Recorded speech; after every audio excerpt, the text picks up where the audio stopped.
মাঝেই বুকে ব্যথা, বেসরকারি হাসপাতালে ভর্তি ফাটা কেষ্ট। খবর পেয়ে মহাগুরুকে দেখতে গেলেন দেব।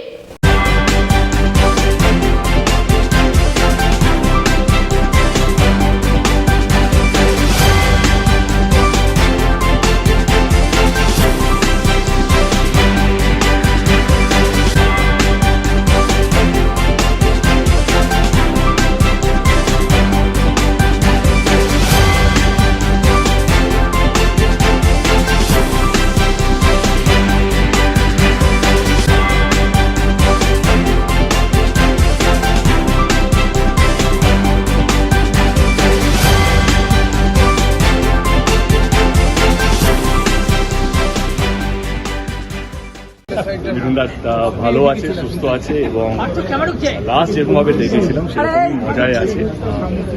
Definitely normal routine check up, যেটা সকালে মনে হচ্ছে সেরকম কিছু না, যেটা মিঠুনদা আমাকে বললো।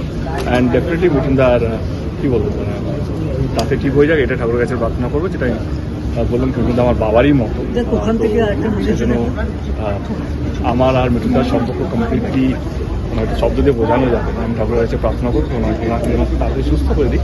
আমার মনে কালকে ডিসচার্জ হয়ে যাবে।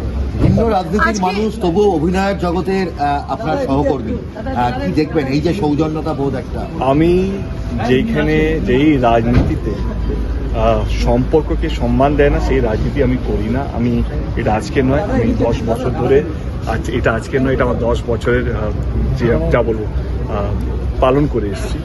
আমার কাছে আমার সম্পর্ক, আমার কাছে আমার কাছের মানুষরা সবচেয়ে বেশি ইম্পর্টেন্ট। তারা কোন দল করছে, কি দলে আছে, তারা কি ভাবছে, সেটা আমার কাছে ইম্পর্টেন্ট না। এবং আমি চাই আমার বন্ধু বান্ধব গুরুজনরা তারা যেন সবাই সুস্থ থাকুক এবং ভালো থাকুক।